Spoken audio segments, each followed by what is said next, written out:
Joining us now is fashion designer Kenneth Cole, who was a very close friend of Natasha's. Good morning, Kenneth. Good morning, Maggie. So sorry about your loss. It's a loss for a lot of people. She was an extraordinary woman, Natasha.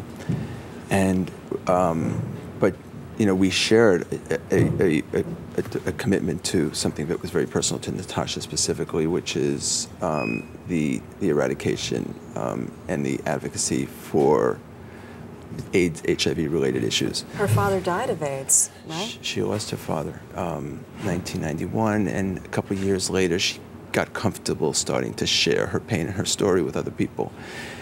And she became very compelling over the years, even more and more so, and she was passionate and she was compassionate, and about people knowing this story and how awful this disease is and how important it is people know about it. And she became this extraordinary, articulate, eloquent spokesperson for AMFAR. For AMFAR, and she joined our board a few years ago, but she's been connected to us for most of this journey, and that's how we've become friends and partners in that regard throughout this. And it's ironic because Natasha, she wasn't a reckless person, which is, you know, it's odd how this whole thing came to an end for her, for us, for everybody. She was very thoughtful and calculating and careful, and it was important to her. She thought about what she was going to say and how she was going to say it. And it's interesting because she wasn't even being reckless on the slope. She was on a bunny slope, had just a freak accident. Yeah, it's true. Her family has said, and it speaks to how important AMFAR was to her, that instead of flowers, they would like everyone to donate to AMFAR.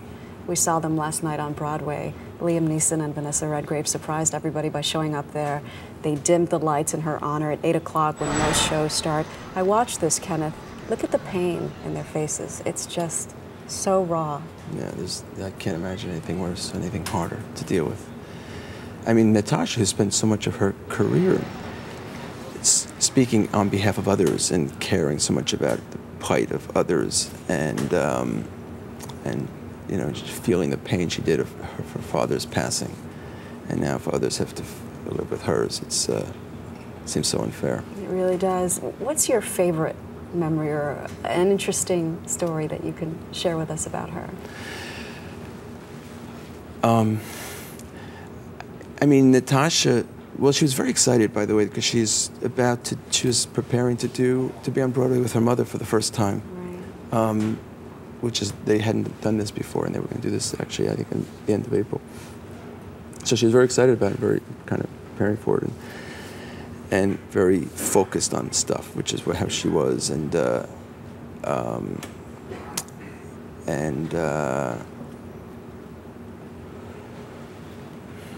so I don't know. I mean, just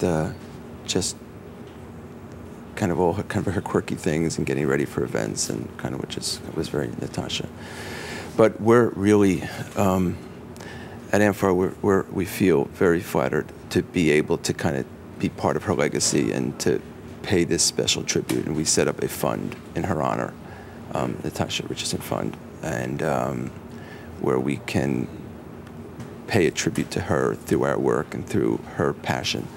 How can people find out about that? I think it's amfar.org if you can find through that, and well, we're going to put it on our we'll website as well. Through that. And thank you so much for sharing your memories. Thank you very much. Appreciate it.